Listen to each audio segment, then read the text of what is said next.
Hello, everyone, and welcome to the True Blue Crime Podcast. My name is Dan, and as always, I will be your host for this episode.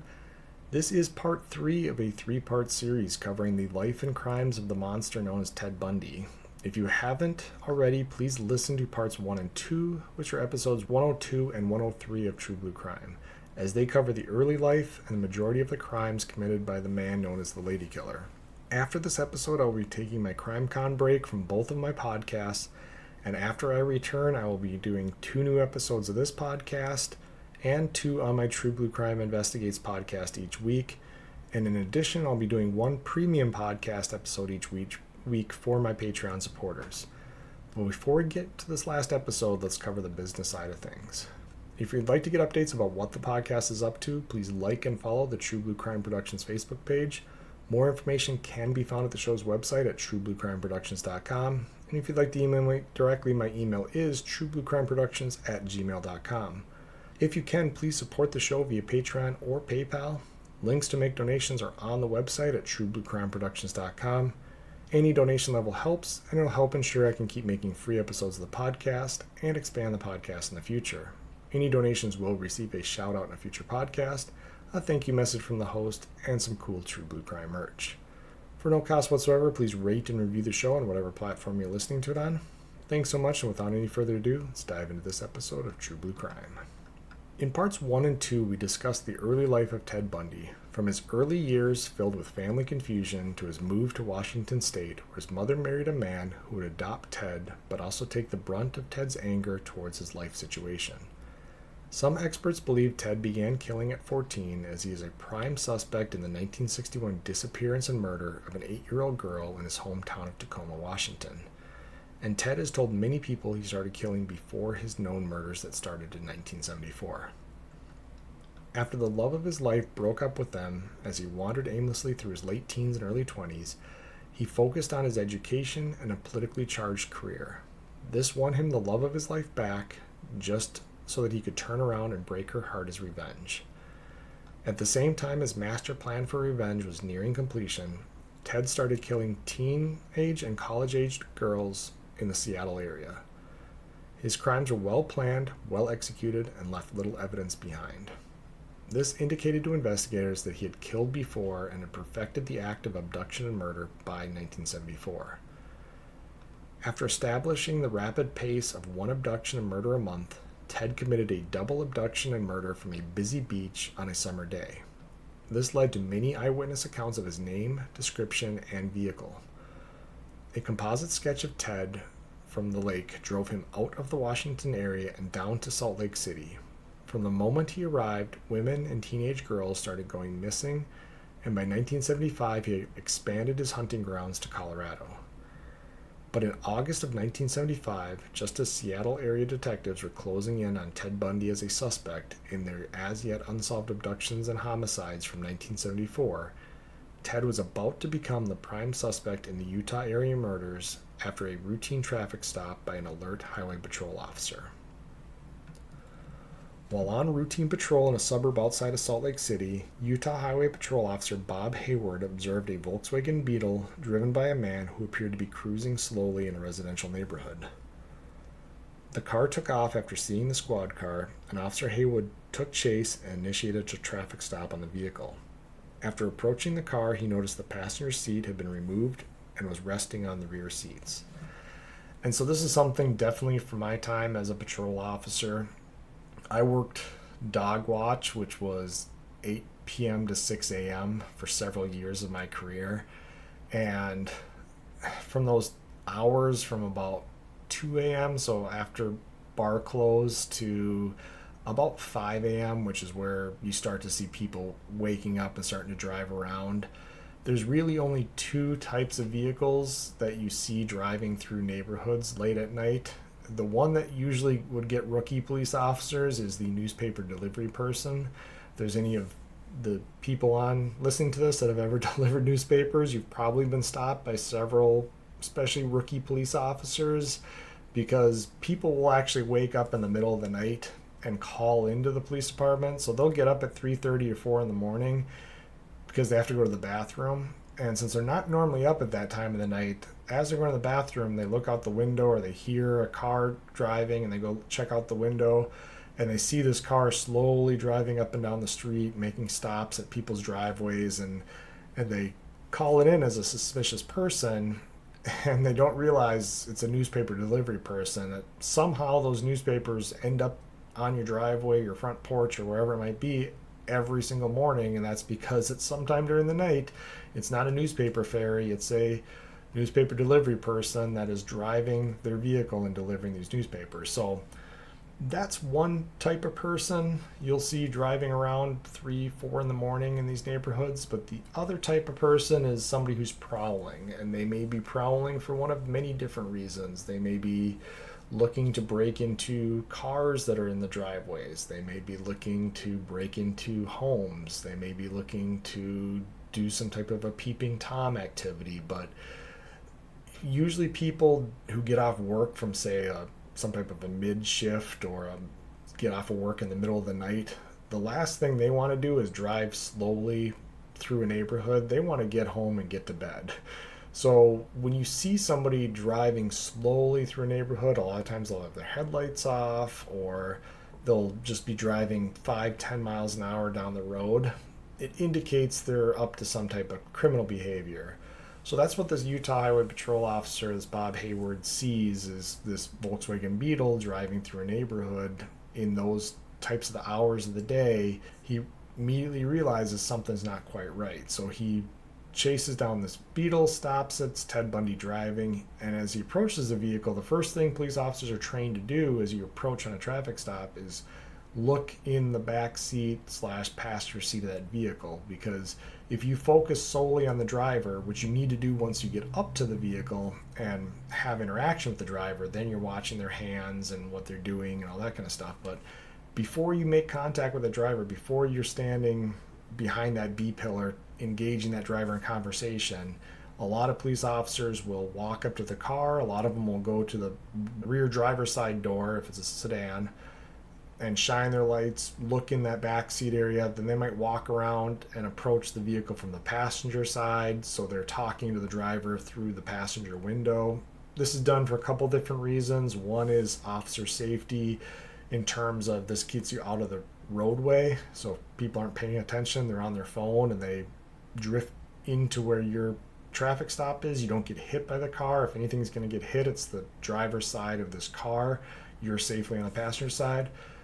Also, people assume a police officer is going to walk up and talk to them at their window. So if somebody is going to ambush a police officer, there's been many police officers that have been saved by walking up to the passenger side and looking through that window and seeing someone literally clutching a handgun and at their side, getting ready to lift the gun and shoot the police officer.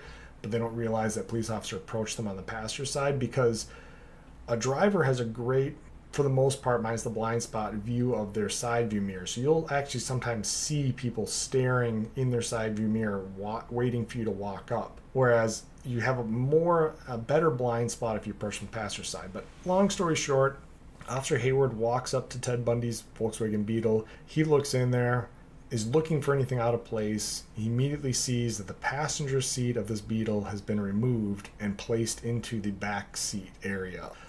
That's not normal. Most people don't drive around with their passenger seats removed. Not only can you not have a passenger sitting in there, now you've obstructed the rear passenger area. So you've essentially made this a solo vehicle at that point. And this is going to convince the officer that Ted was prowling the neighborhood and had set up his car for some sort of burglary. And that's probably the initial thought. It's not going to think that he's abducting people. It's that he's making space for, if you park your car on the street, you can walk up and easily load stuff into that passenger window, especially something like a Beetle. You don't have to open the trunk. It's a two-door car. You don't have to reach and put stuff into the back. So it's made it look like it's made it easy for him to sneak into a house, steal some stuff, put it in the passenger side, and take off. So this is going to give him probable cause to search the Volkswagen, and he's going to find 2 masks. One was a ski mask, the other was a crudely fashioned mask with holes cut out of the pantyhose, a crowbar, handcuffs, trash bags, an ice pick, some rope, and a flashlight. And this provided the officer with evidence Ted was likely planning to break into homes in the area, and he arrested Ted. Because again, it's not going to be likely in his mind that he's coming across a guy who commits a ton of abductions and murders. Everything that's in that vehicle, from the tools to the flashlight, yes, the handcuffs are a little strange for a burglary suspect, but some people, we had the original Night Stalker, before he became the Golden State Killer, would often bind people just in case when he got into a house. So again, while we now know this is an abduction and murder kit, Officer Hayward might have had some idea that was what was going on, but he likely just assumed at the bare minimum he's got a good burglary suspect, and he arrests Ted. A detective heard about the arrest, and he remembered Ted's name from when Elizabeth had called down to report Ted as a possible suspect in the disappearance of the teenage and young women in the area. So now you've got Elizabeth having called down there. Thankfully, they didn't just blow her off. They wrote his name on a list. So this name is going to sink into this detective's brain going, wait a second, we just stopped a guy who has a criminal kit in his vehicle, and we were warned that this guy might be abducting and murdering women. So he's going to go interview Ted. Ted tried to explain away the items, claiming the ski mask was for skiing, and the other items were just stuff he found while dumpster diving, including the handcuffs. And while the police didn't believe him, they conducted a search of his apartment, which did offer up some evidence of his crimes. This included a guide to the Colorado ski resorts with a check mark by the hotel where Karen Campbell was abducted, and a brochure for the high school play that Deborah Kent was participating in before she went missing. However, this evidence alone was not enough to directly tie him to the missing women, and he was released pending further investigation.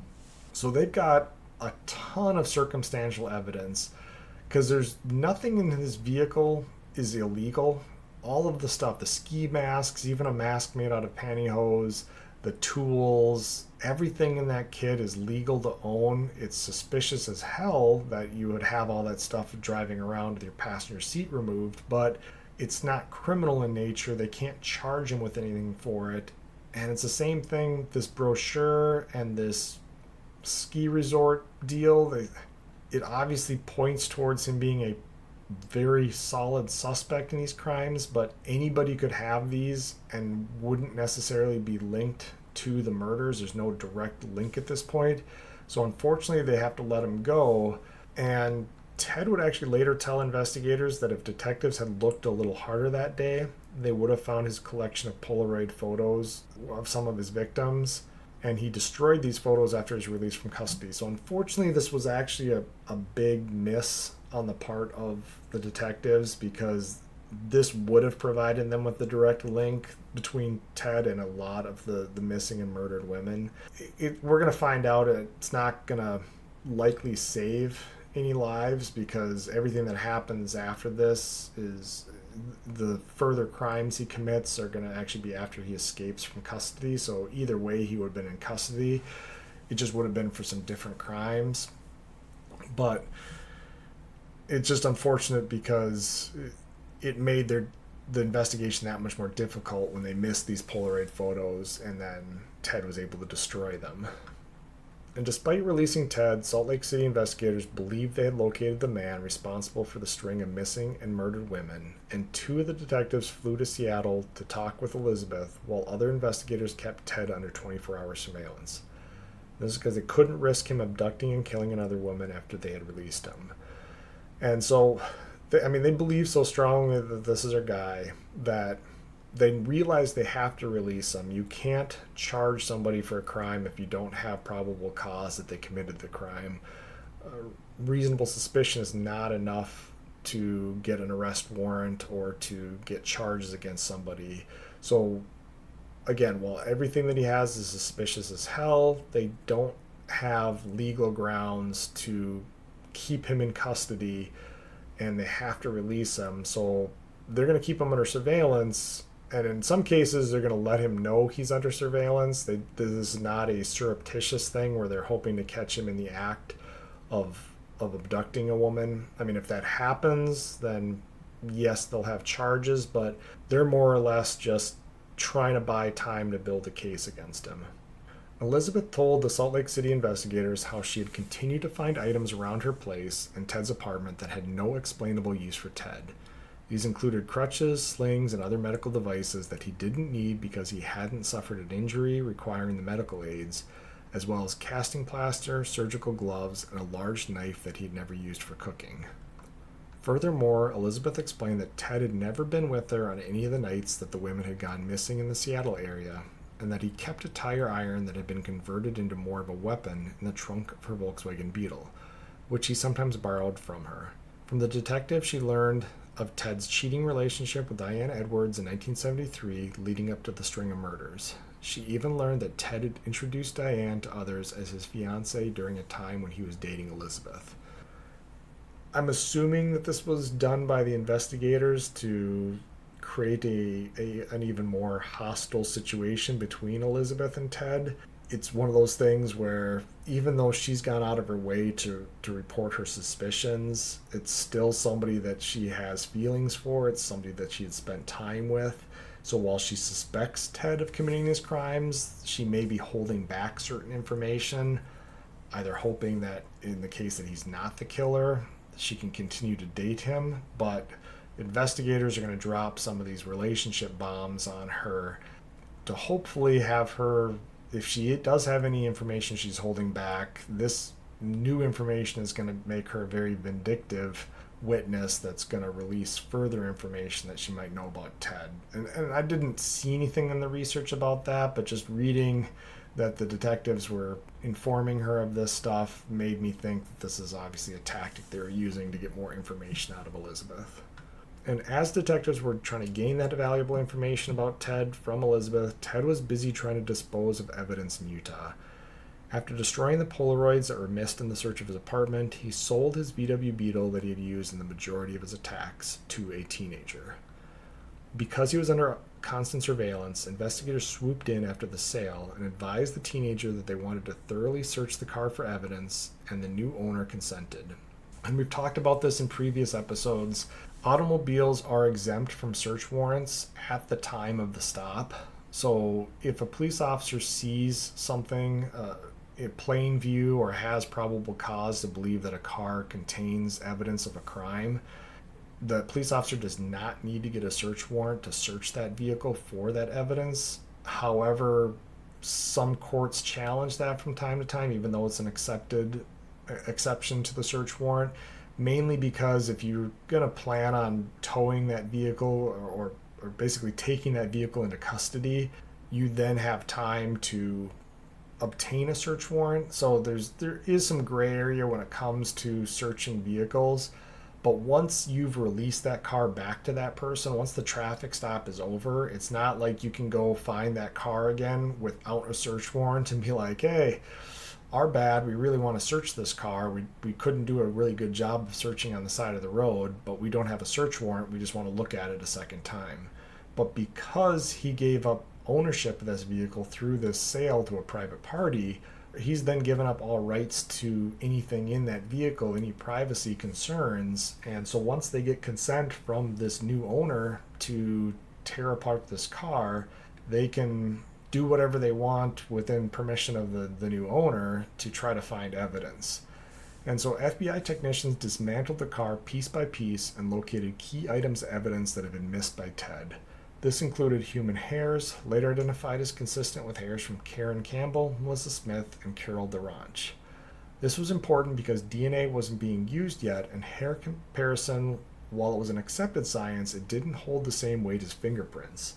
One consistent hair could be explained away, but 3 consistent hairs from 3 different victims made the case against Ted much stronger.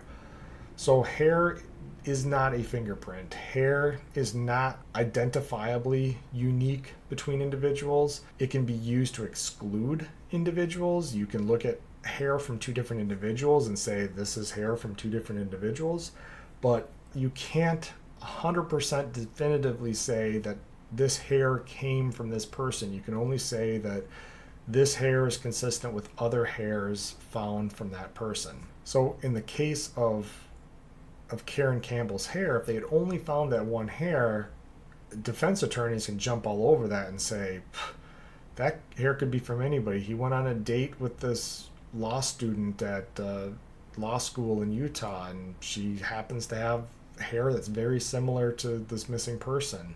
You can't prove it's from the deceased person, so good luck in proving that to a jury beyond a reasonable doubt. But once you introduce hair that's consistent with two other victims, you're starting to say, what are the chances now? Are you saying that he went on 3 different dates with 3 different women that just happen to have the same exact hair as 3 different missing murder victims? So the more that the technicians find, the fact that they're able to find these 3 hairs, these hairs are consistent to 3 different victims, they're starting to build a much stronger case against Ted. And one of Ted's surviving victims, Carol Durange, was given a photo lineup, and she immediately picked out Ted as the man who had claimed to be a police officer and then tried to abduct her. He was also identified by witnesses that saw him around the school where Deborah Kent was taken from. And while investigators had strong evidence linking Ted to the missing women, their bodies hadn't been found yet, so prosecutors weren't ready to charge him with murder, but they had a strong case for attempted kidnapping of Carol Durange. He was arrested and charged with aggravated kidnapping in October of 1975, and his parents paid for his $15,000 bail so he could remain free until his trial. And I did think that they had Carol Campbell's body. I thought she was the one that was found just outside the resort. So when I read this, I wasn't exactly sure what they meant by that. I guess maybe they had the one hair that was consistent with Carol, and so they were able to say that that was consistent with Carol's hair, but they didn't have hair from the other 2 women, although the one was Carol Durange, so she was a surviving victim. So yeah, again, I'm a little confused why they weren't ready to prosecute at that point. But what they're going to do is what is often the case. They do have a solid case for this attempted kidnapping of Carol Durange. So they're going to try him for this. They've got a willing witness willing to get on the stand and testify that Ted attempted to abduct her, did abduct her, but she was able to get away. Her hair is found in his vehicle. It's a pretty slam dunk case. It is only going to be aggravated kidnapping as compared to murder, but at least that gets him in custody. It gets him potential of being put away in prison for a time period so they can continue to build these cases. But because he bailed out, he's not going to stay in custody until the trial, which is what investigators had hoped. So they kept him under close surveillance, but again, they didn't hide this from him, and this was likely an attempt to dissuade him from harming anyone else. Because if they're going to do this surreptitious surveillance, hoping to quote-unquote catch him in the act, that can backfire on a police department if he's able to somehow slip out of the surveillance, abduct and kill somebody while he's under quote-unquote police surveillance. Not only, unfortunately, do you have another victim, you also have a huge black eye to the police department, and then you have a potential defense when it comes to trial of saying, couldn't have been me, I was under police surveillance when that person went missing. So they're not going to really do any of that surreptitious stuff. They're just going to follow him in plain sight. And I think Elizabeth would later say, when Ted came back during this time he's waiting for his trial, he comes back to live with her, and she said basically anytime they left her apartment, she said it would sound like the Indy 500 with undercover cars starting up to follow them wherever they went. So again, they weren't hiding it. They were making sure he knew that he couldn't get away with anything leading up to his trial. And so while this was going on, while he was back in Seattle and they were surveilling him, investigators from 3 states, which were Washington, Utah, and Colorado, met with 30 other detectives and prosecutors in what was dubbed the Aspen Summit. And this was to share information and evidence while formulating a plan to prosecute Ted for as many of the murders as they could. While they all agreed Ted was the one and only suspect for these crimes, no one had enough evidence yet to try him for a murder. So they were going to rely on him staying in custody on the kidnapping charge as they continued to gather evidence and build a stronger case. Ted's trial for kidnapping Carol took place in February of 1976. The public was well aware at this point that Ted was not only a suspect in this case, but many homicides, so Ted's attorney felt that no jury would give him a fair trial, so they requested a bench trial before the judge. So again, we've talked about these a few times before. Bench trials There's no jury. It's the judge weighs the prosecution's evidence against the defense's evidence, and the judge decides on merits of legality whether or not the person is guilty. Most bench trials are going to be going in favor of the prosecution because prosecutors don't bring cases to trial that aren't extremely strong. But if you're going up against either a potential to find a legal loophole or hoping to convince a jury that thinks he's guilty of 24 murders, I think you do what this defense attorney does and say, roll the dice with a bench trial. This bench trial took only 4 days, after which Ted was found guilty and was sentenced to 1 to 15 years in prison. He arrived at a Utah State prison in June of 1975 to start serving his time, and in October he was caught with an escape kit, complete with fake social security cards, airline schedules, and maps of the area. His punishment was several weeks in solitary confinement, and while serving his additional punishment, he was officially charged with Karen Campbell's murder, and eventually he was extradited to Aspen, Colorado to stand trial for the crime.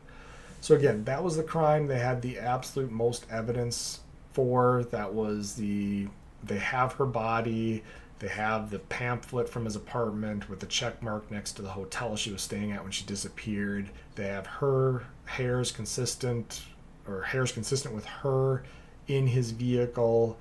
And for a lot of these cases too, they were able to track down like gas station receipts or look at his bank statements and figure out that he was filling up with gas for some of these long drives. So they're putting together pretty decent cases, and this is going to be for sure their strongest case. And 6 months after he arrived in Colorado, Ted was transported to the Pitkin County Courthouse for a hearing regarding his upcoming murder trial. He had elected to represent himself for the proceedings, and as a result, he was afforded the freedom of being removed from his handcuffs and leg shackles. So because there's going to be times that he needs to approach the judge's stand, he's acting as his own attorney, they loosen up some of the restrictions. Normally, if he didn't have any reason to leave where he was sitting in the chair, they leave some of these, especially a murder suspect, in their leg shackles and handcuffs, but he knows that these items are going to be removed. And during the hearing, the judge ordered a recess, and Ted asked if he could go to the courthouse's law library to research for his defense. The request was granted, and while he maneuvered to a spot in the library that was blocked from the guard's view, he leapt from an open second-floor window to the ground below, injuring his ankle. He was able to evade capture as he had worn some non-prison attire under his prison jumpsuit, and he made his way to the outskirts of Aspen and into the wilderness. He located a deserted cabin and broke in, stealing additional clothing, a rifle, and some food. After walking back into the wilderness, he became so disoriented that he spent 2 days wandering the dense forest and narrowly missed 2 of the main trails. He located a camping trailer and broke in, stealing more food, but his progress leaving the area was hindered by his ankle injury and his lack of knowledge of the mountain. After 3 more days, Ted decided to walk back down to Aspen and stole a car from a golf course. His now 5-day escape had sapped him of energy, and he hadn't slept much. Once he started driving, he began dozing off behind the wheel, and 2 officers on routine patrol noticed the car driven by Ted was having difficulty maintaining its lane and stopped the vehicle. After being taken back into custody, officers located maps of the area Ted had taken from the courthouse that were part of his right to discovery as his own defense lawyer. His escape had been planned meticulously, but thankfully his ankle injury hindered the success of his operation. Despite starting with a case that was believed to be enough for conviction, several pretrial motions were granted in favor of Ted's defense. Legal experts believe to this day that if Ted had gone to trial, he may have actually been able to gain an acquittal for the murder of Karen Campbell, and as that was the strongest case they had, other prosecutors would have been less willing to try him for their murders if he defeated the best case against him. But Ted wasn't taking any chances and started to plan yet another escape. This time he focused on a plan to escape from the jail itself, and with the help of other inmates and outside sources, including Carol Boone, he obtained tools and cash to aid his escape. In something only seen in movies, Ted sawed through some steel bars that allowed him access to a crawl space that led to the jailer's apartment. On the evening of December 30th, while the jailer was enjoying a night out with his wife, Ted snuck into the apartment, stole clothing and other items, and walked out the front door of the jail. There was minimal staff working due to the impending holiday, so Ted's escape wasn't noticed until the following day at noon. By then, Ted was 1,000 miles away as he had hitchhiked to Vail, boarded a bus to Denver, and hopped on a flight to Chicago and landed by the time his escape was discovered. Ted continued to put distance between himself and the authorities west of the Rocky Mountains. From Chicago, he took a train to Ann Arbor, Michigan, where he stole a car and drove to Atlanta.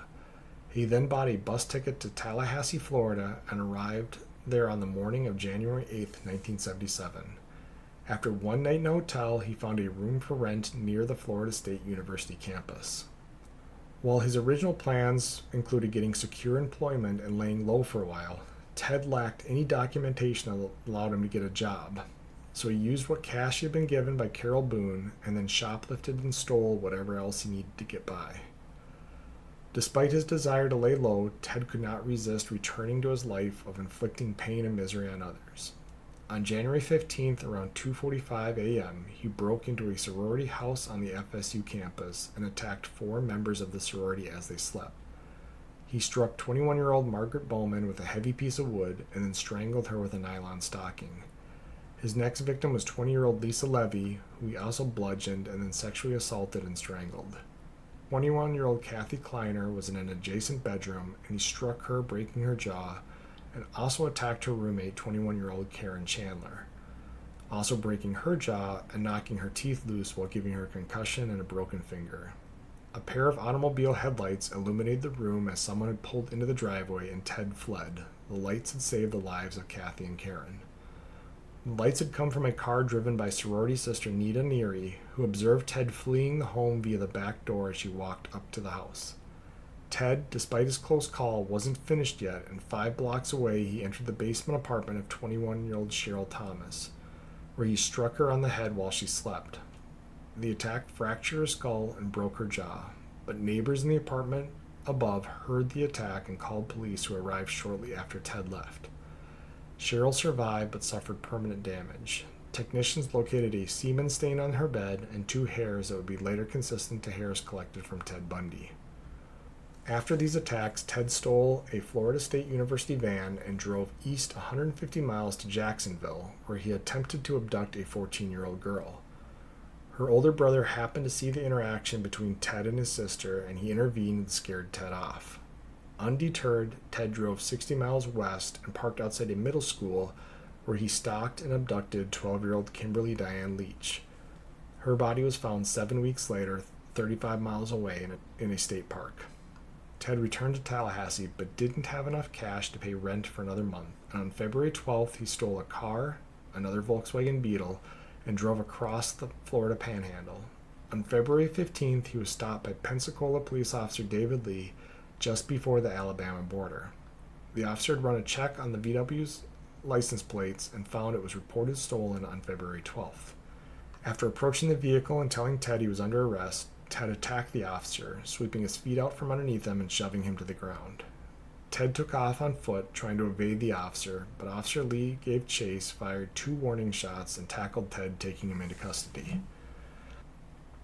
So there's a lot to cover in this episode, to include his trials and appeals and all that kind of stuff, so I'm trying not to step away too often from the story and analyze, but again, we've talked about this before. These warning shots are only something you're going to see from older cases and a lot of times departments in the South. These are not something that you'll hear about in modern times. Officers are not trained to fire warning shots.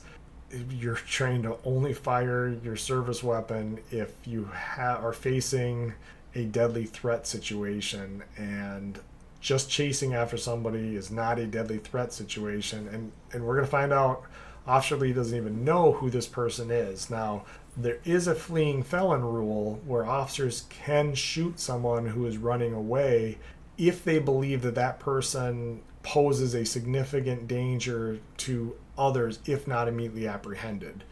So if he was able to later say, I knew this was Ted Bundy, I knew he was responsible for 24 murders at this point, he could be justified in not firing warning shots, but in actually firing real shots that would have struck and or killed Ted Bundy at that point, if he knew who it was. But we're going to find out he doesn't even know who he arrested. And I just want to take a second to talk about the warning shots there.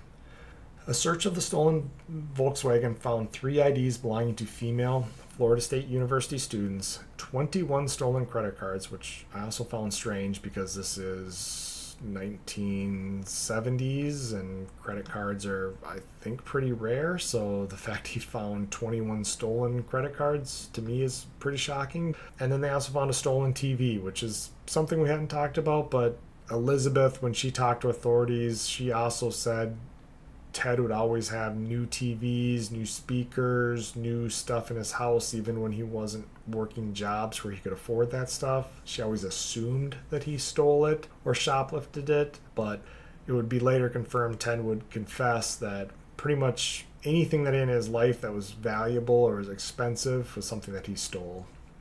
Officer Lee also located clothing matching the description of the person who attempted to abduct the 14-year-old girl in Jacksonville. And Officer Lee, unaware that he had arrested Ted Bundy, one of the FBI's top 10 most wanted, overheard Ted say, "I wish you had killed me," as he drove Ted to the local jail. Florida officials wanted to prosecute Ted for the FSU murders and the murder of 12-year-old Kimberly Leach. He was held without bail until his June 1979 trial, which became the first nationally televised trial, and this included 250 reporters from 5 different continents. Which made me think I didn't follow the link to figure out these 5 continents, but obviously Antarctica is out, or at least I assume Antarctica is not covering this trial, so it made me think, what's the one continent that didn't send a reporter? And the only thing I could think of was Australia, but being that most of my international listeners this are Australia, and they seem to have a fascination with true crime, and a lot of Australia news outlets do a really good job of covering world news. I'm going to assume that Australia did send somebody to Ted Bundy's trial, so it'd be interesting to find the one continent that didn't send a reporter to this trial. And Ted was facing the death penalty, so he was awarded 5 public defenders, but they would later say that Ted refused to listen to them and he wanted to make all of the decisions. A plea deal was worked out in which Ted would avoid the death penalty if he pled guilty, and he would receive a 75-year prison sentence. At the last minute, Ted backed out of the deal as many believe he couldn't admit to what he had done. This is actually going to become a big theme for Ted, is he will never take responsibility. He will brag to a certain degree about what he did, but it's not, bragging about it is not the same as taking responsibility. He, at the same time that he's bragging about committing murders, he will blame just about everybody else for the murder, to include his grandfather, his mother, his stepfather, other people. He'll even blame the victim, saying that they were too vulnerable or too gullible, so it was their own fault that they died. So this to me is something where he literally cannot stand before somebody and take ownership of what he did, and he's required to do that as part of this plea deal, so he backs out of it, is willing to face the death penalty in order to not have to admit to what he did. And the evidence against him at trial was overwhelming. 2 eyewitnesses put Ted with the murder weapon at the FSU sorority house, and bite wounds he inflicted on one of the victims were matched by forensic odontologists to castings of his bite impressions. It took the jury less than 7 hours to find Ted guilty of the murders of Lisa Levy and Margaret Bowman, and on the aggravated assaults on the other sorority members and the other college student. Without hesitation, the judge sentenced Ted to die for his crimes. A second trial for the abduction and murder of 12-year-old Kimberly Leach was held 6 months later in Orlando. Eyewitnesses had come forward to claim to have seen Ted walking with Kimberly the day she went missing. Fiber evidence and other trace evidence that linked Ted to the crime was presented, and a jury took 8 hours to find him guilty of the crimes. To make this case even stranger, Ted utilized an old Florida law that allowed a convicted person to declare a legal marriage during the penalty phase of their trial.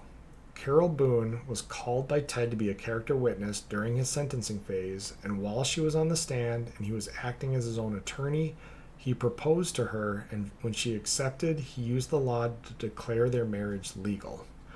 Again, this is a completely sad and tragic crime spree, but there's just parts of this entire story that you just can't wrap your head around. And that's this one.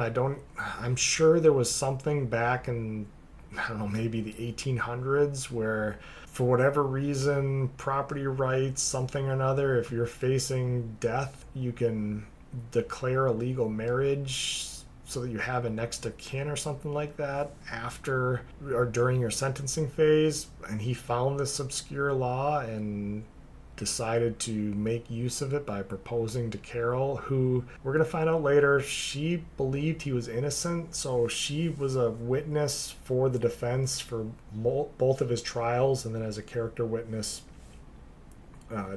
during this, because remember, she had a daughter, I want to say, just like Elizabeth, Carol had a daughter, and so Ted had been somewhat of a father figure to her daughter. Carol had been divorced twice, and she believed Ted was treating her well because she didn't know about Elizabeth. So Carol was blinded by whatever we're going to call it, love, attraction, whatever it might be, thinking that Ted was being treated as a scapegoat, that he couldn't have really done all these crimes. That's why she gave him cash when he was in prison and different things. So she accepts his marriage proposal, and basically they are legally declared married during the sentencing portion of his trial for killing and sexually assaulting a 12-year-old girl. The judge sentenced Ted to die via electric chair for his crimes against Kimberly Leach on February 10, 1980. He was already facing 2 death sentences from his FSU trial, but this third death sentence from a completely separate trial ensured if there was a successful appeal in the first trial, there was still a chance this death sentence held up.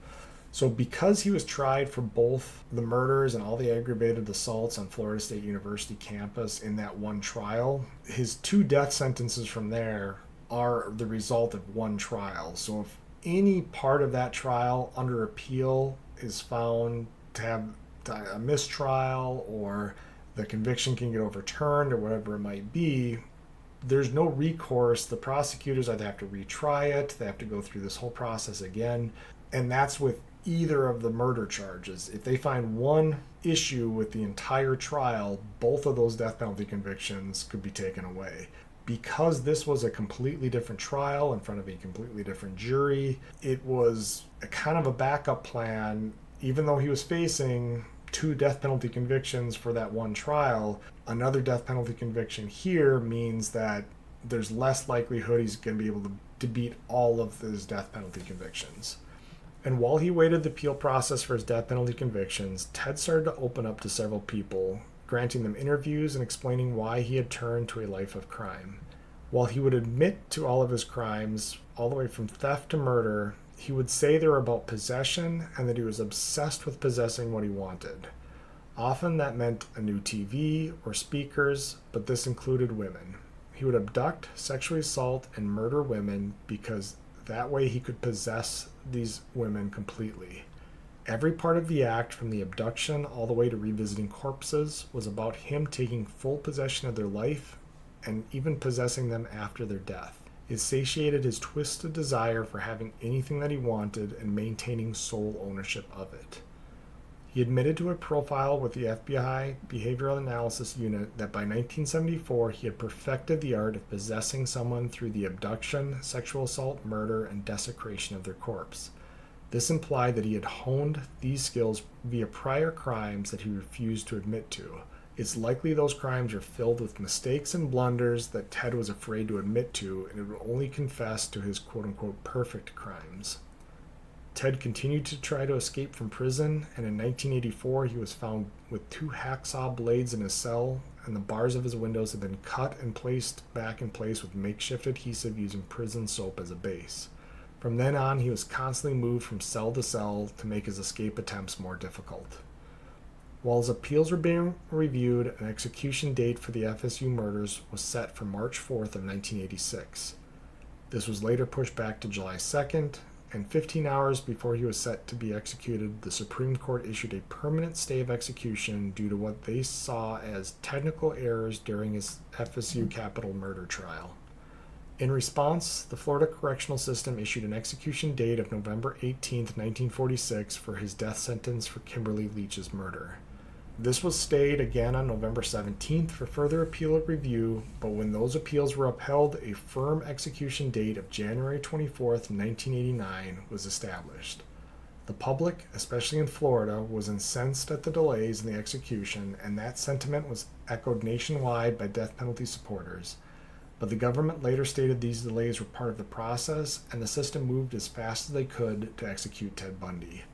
And we've seen this with the death penalty cases. Yes, they often take years, if not decades.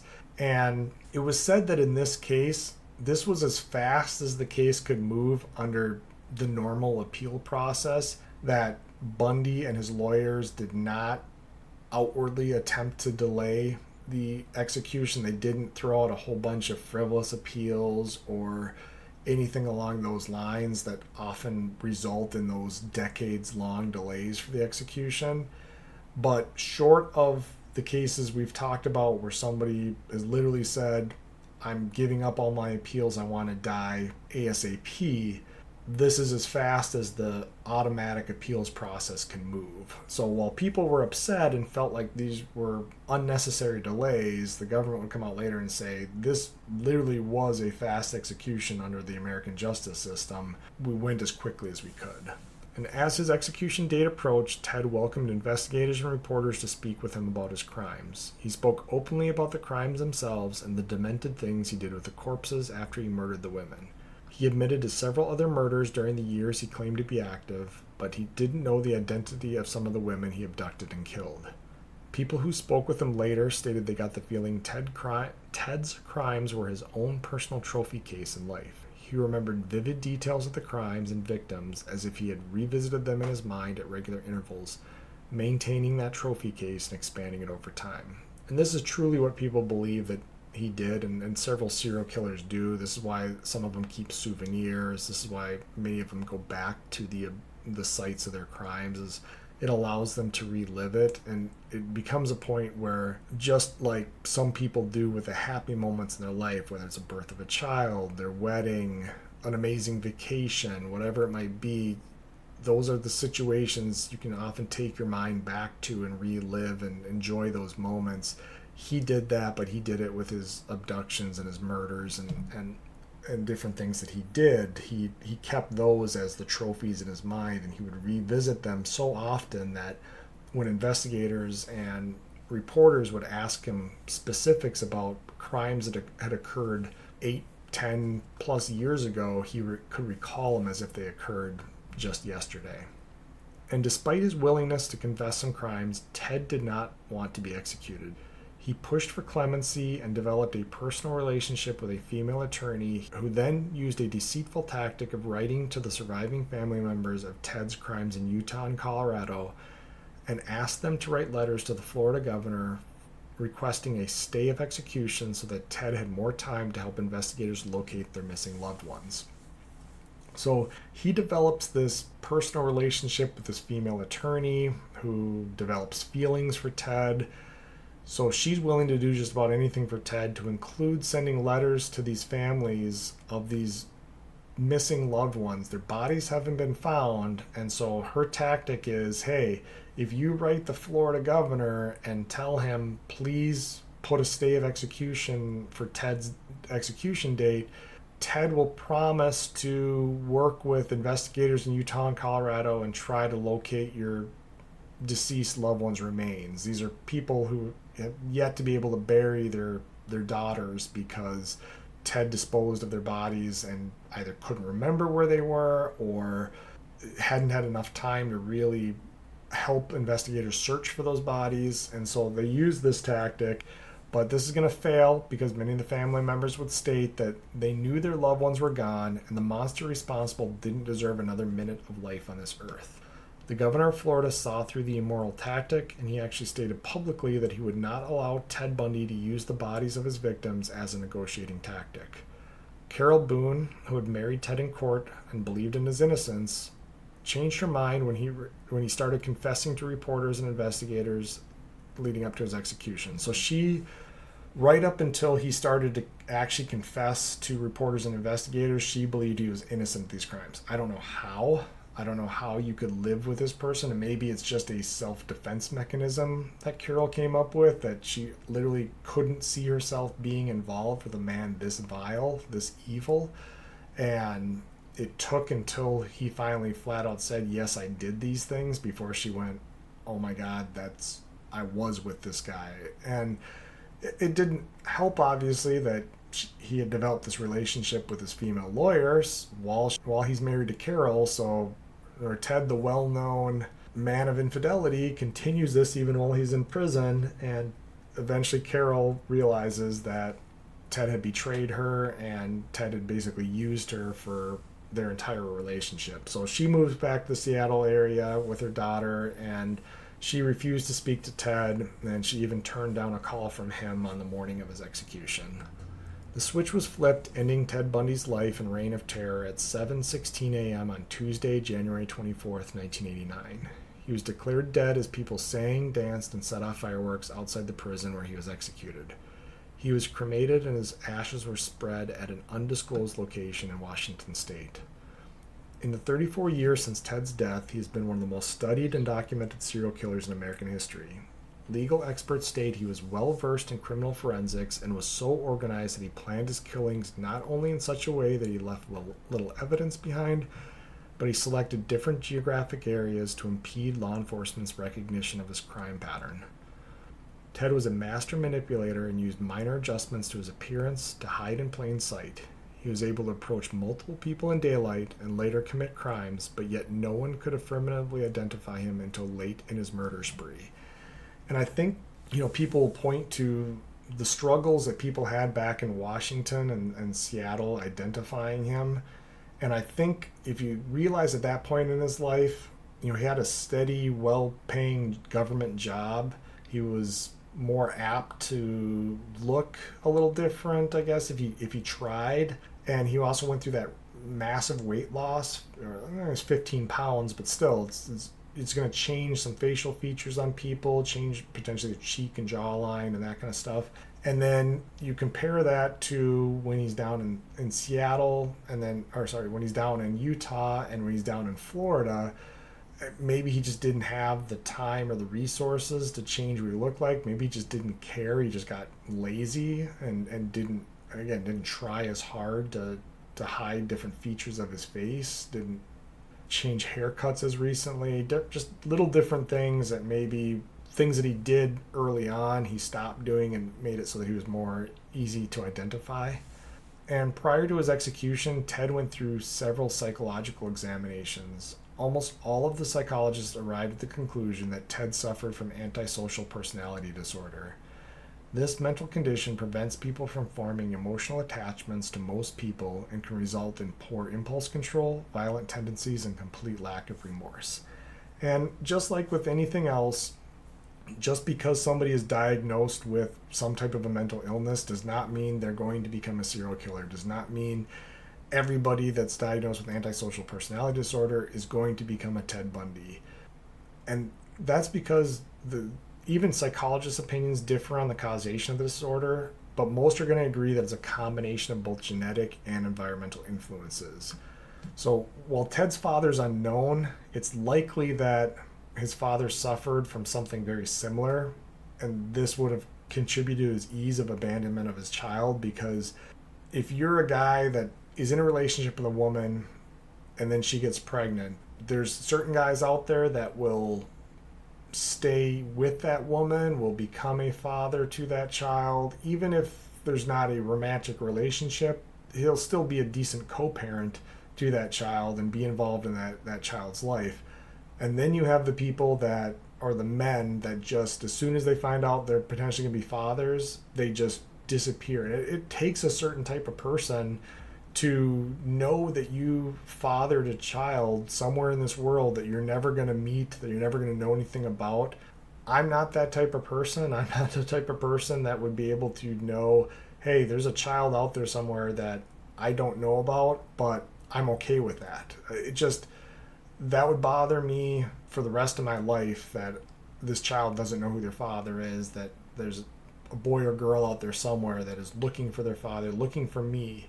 So I honestly think that his father probably had something like antisocial personality disorder to be able to just disappear and never be a part of his life.